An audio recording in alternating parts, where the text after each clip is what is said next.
There are two major political events taking place in the country. There is one in Migori where William Ruto went there to plead with the Nyanza to give him support ahead of 2027 because he has lost the support of Mount Kenya. Now in Mount Kenya, there is another big event where Rigathi invited all the opposition leaders and they're breathing fire. I was wondering by yesterday why William Ruto had to schedule a 2-day retreat, a development campaign tour in the Nyanza. Then I realized that that big event in Wamunyoro is the one that informed this event in Nyanza, because that was a big event and William Ruto did not want all the attention to go to Wamunyoro. So I have a feeling that that could be the reason that informed this short development tour in Nyanza. Now, Raila Odinga is not in the country. I heard that when UNEDITED sent the condolence messages when they visited the family of the slain former MP Ongondowere, the MP of Kasipul constituency. So Raila is not in the country. William Ruto was in Migori. And he was there with Oburu Odinga, represented them well. All the CSS, John Badi of Finance was there. There was the CS Opio and I of Energy. And of course, Junet Mohammed, who is the minority leader. So William Ruto, I believe, still felt at home. There was a lot of mobilization. And I told you that William Ruto, just the other day, came from China to get some loans. And the people of Nyanza feel that they are entitled to that loan because they are saying for the first time there is going to be some roads that are going to be extended, others are going to be initiated, and then there is that big one, the railway. So if you dare touch William Ruto, saa hii watakwambia election tunaenda 2027. Saa hii wacha William Ruto aendelee na kazi, and they're doing that because William Ruto switched all the attention to the western part of the country, that is, includes Nyanza. So there's been this controversial issue about ODM being in government or not in government. And the other question that has been there, if they're in government, are they allowed to criticize when they feel that things are wrong? And the people who have been leading the camp or trying to oppose the broad-based government are the SEA governor, James Orengo, and of course the ODM Secretary General, Edwin Sifuna. And they have continued, they have maintained that William Ruto is unpopular, and if they continue supporting William Ruto, they are going to fall by the wayside. And Raila came out after Nyong'o, the governor of Kisumu, also joined them and said that William Ruto is sabotaging devolution. So when the leaders were under attack that they are sabotaging the broad-based government, Raila came to their rescue, and Raila said it is their right to speak. Now, when I heard that William Ruto was going to Nyanza, I wanted to see whether Orengo was going to be there. And if he was going to be there, was he going to have the audacity of attacking William Ruto the same way he does? But of course, Orengo was not there. But one thing that shocked me, in my earlier video, I told you how Junet Mohammed spoke there, a speech that was full of attacking, others. And he revealed that they always use the youths, or the youths always help them to ascend to power, to handshakes. They did that in 2007, they did that in 2017, they did that in 2022, they are in this broad-based government. But ladies and gentlemen, if you want to know the clearest position in ODM, always listen to Oburu Odinga. Raila speaks through proxies. But I've realized that when Oburu Odinga speaks, you can take it to the bank. 99% chances are he's speaking the mind of his brother Raila Odinga. And sources, very close sources, will tell you, credible sources, that Raila usually does not go beyond what Oburu has said. Once Oburu has sanctioned something, it becomes law. Raila respects him as an elder brother, and Oburu Odinga is also experienced in matters politics. So Oburu went to Migori and he spoke. You've listened to his speech, but there's something that caught my attention. Oburu took the podium just to make things clear. He launched a very fierce onslaught against Orengo, because Orengo is the one who has continued to say that he is even ready to go to jail.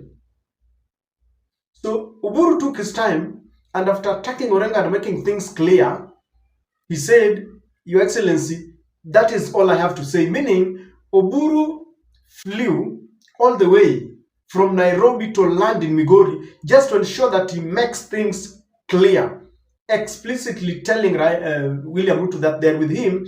And if Orengo wants to continue to oppose the broad-based government, then the best thing to do is to quit ODM and fight somewhere else. In other words, I believe he's telling Orengo, join the Wamunyoro group. Thank you. Your Excellency, the President of the Republic of Kenya, William Samoei Ruto, all leaders present, the clergy, and the wananchi of Migori. Amosu Ruto ne oyawre uru kendo. Your Excellency, I came here a little late. I was coming from Nairobi. But I was invited by the Member of Parliament, Honorable Junet, to come and pray together with you. So I came to pray, and I listened very keenly to the clergy when they were speaking. They talked of a second chance. And Your Excellency, personally, I am a very truthful man. And I'm pained. I come from Siaya. When my own governor stands up and says that, and he is annoyed. I don't know annoyed with who. He's annoyed. And he says that he just wants to talk the truth. The truth. What truth? Me, I never lie. I always say the truth. And the truth of the matter, Your Excellency, is that we are in broad-based government, not as individual members of parliament and not as individual senators. We are there in this broad-based government as a result of a resolution of our party, ODM. And the party signed a 10-point agreement with the UDA government, and that all of us were there. Those who are annoyed, who think that this broad-based government is not right, they are actually vomiting on us from within. Why don't they get out and vomit from without? Because we want our party ODM to have a nice smell, and we want to move on with our people. And before these agreements were signed, there was a lot of consultations. Raila went round as the party leader of ODM, consulting. He came to Migori here, he did the same. And I therefore want to say that, Your Excellency, we are talking for our people. When we are being told that we have to fight for our rights, we have to fight for our rights. Your Excellency, that is what we are fighting for. That is why our people are there. We are fighting for our rights, and we are elected to do the same. A governor is not a given mandate to fight for his people. He is given mandate to serve his people, and he is given resources to serve his people. This is the time to serve your people. It is not the time to fight for their right. Which right more than what they eat? Which right are you fighting for more than the roads? Which rights are you fighting for more than the hospitals? Which right are you fighting for more than the water? Which rights are you fighting for more than the electricity? Which ones do you want us to fight for? Which ones do you want us to go to in the streets and fight for? And if you want to fight, there is a lot of space elsewhere where you can do that fighting. For us, our people are waiting for this service. This is the time to work, and our people are waiting for it, and they are not waiting to eat the shares of anybody.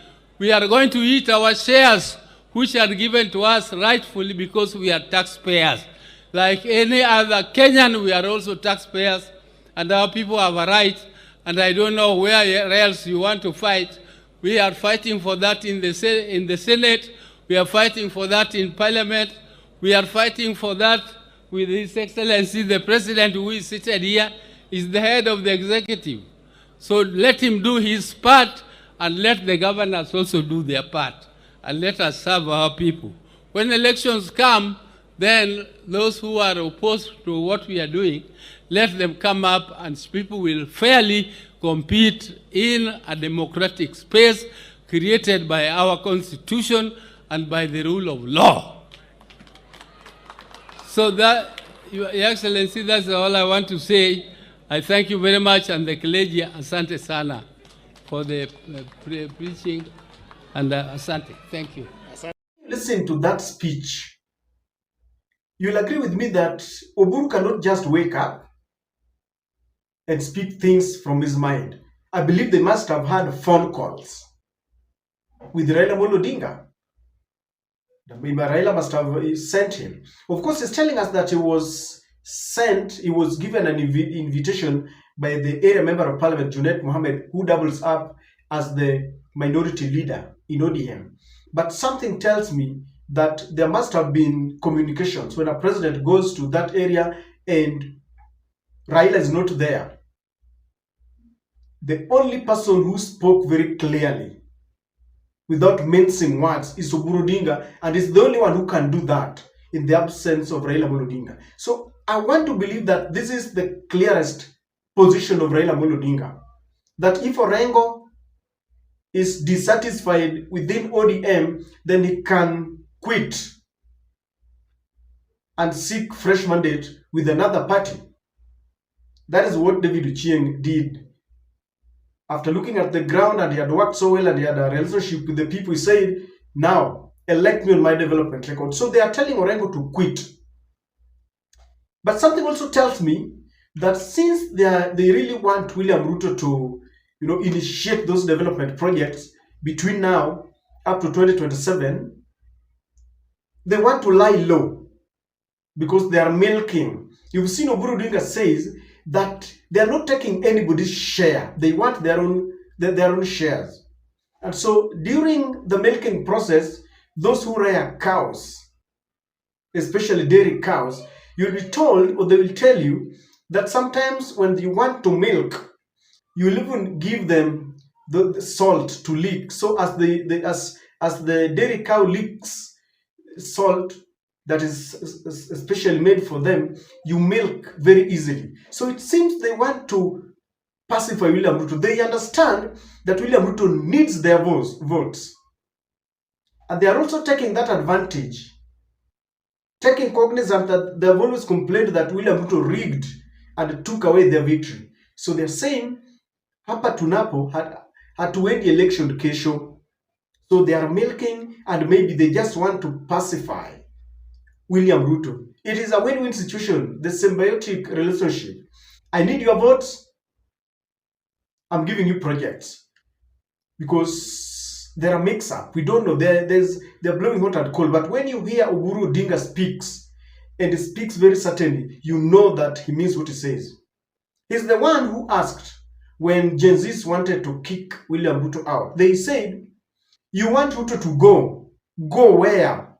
And then what? And if William Ruto goes, then whom are we left with? We are left with Rigathi Gachagua. And then he was asking, between Rigathi and William Ruto, who is better? The moment he said, go where? I knew they were getting to the government. Today he was asking that Orengo keeps on saying, let us speak the truth. And you hear him says, which truth? And according to him, he believes that the truth is, and he made it very clear, the truth is they are in the broad-based government and they are not quitting soon. They will be here. They will be in this broad-based government till 2026. I think they will sit down to find out whether they can continue. But for now, that is the position of Raila. That is the position of the ODM. So the way he has said that Orengo can quit ODM, I'm trying to resonate it to those people who came and said that, I don't know, a clique of Luo business Mongols or something, business community, and they were saying that Orengo, betrayed them or something. I can relate it. As to whether he's serious about telling Orengo to quit, we'll have to see. Because if they are really serious that they want Orengo to go, they will initiate an impeachment motion. I'm sure if Raila decides today that they don't want Orengo in ODM, they can try an impeachment motion. I'm sure they can do that. But ladies and gentlemen, the statements of Oburu Odinga, to me, has fallen short of the credibility that he needed to have spoken about, because he's still mentioning to us, and I don't know why he did that. He's still mentioning that when they went for that handshake, first of all, they did certain consultations. But to me, that was a mere formality. Raila had decided long before he joined there.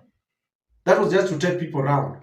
But Oburu Odinga says that they have a 10-point agenda that they signed.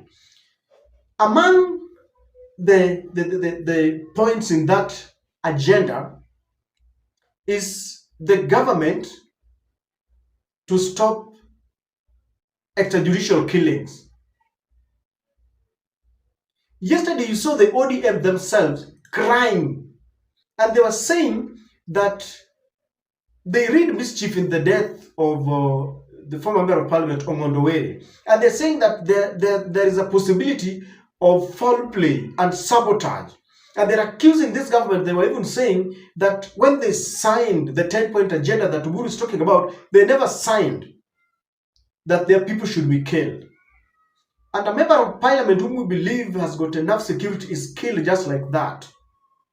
The question is, does the government respect the 10-point agenda? I don't know the cost of living, compensation of the youths who are killed. Instead of the government compensating the youths who are killed, because that is part of the 10-point agenda, the ODM that signed that deal is coming out to cry to us that the government is responsible for some negligence, and therefore their member of parliament is killed.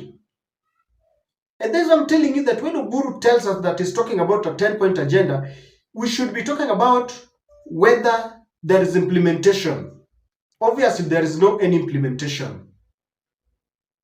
I only agree with Oburu when he says that they want their shares. But do you remember Rigathi Gachagua was chased away because he was talking about shares? Oburu is now guarding and shielding very jealously their shares. But when Rigathi did the same, it was a crime and he was impeached. Do you see the fallacy of the doublespeak? The 10-point agenda is not respected. Things are getting worse. Corruption is getting worse. People still get killed, including their people, and they are crying out to us. We thought that they are in this broad-based government. They can speak to William Ruto, yet they make a lot of noise outside there. So this 10-point agenda is something that we should not even hear. If it is to let them start implementing it and tell us we have started implementing this 10-point agenda, I think this government must apologize to Rigathi Gachagua. I still believe so, because If Rigathi was impeached for guarding their shares, Oburu is now saying that we are not taking anybody's share. We want to guard ours. That's what the Munyoro man was saying. Tuko na yetu.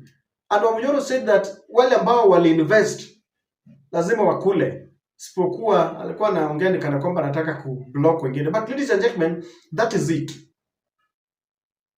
I believe Raila has made it very clear. I want to listen to the response of Orengo. But what I know, this is only going to open a Pandora's box. And Orengo and his people, there are people who support Orengo. They will still come and say, yo, Oburu, you don't like this, Oburu, you are wrong. There's still going to be confusion in the ODM and confusion in Nyanza. Oburu had to fly from Nairobi just to land in Migori to deliver one message. We are in this government. If Orengo does not like it, let him quit. What do you think, ladies and gentlemen?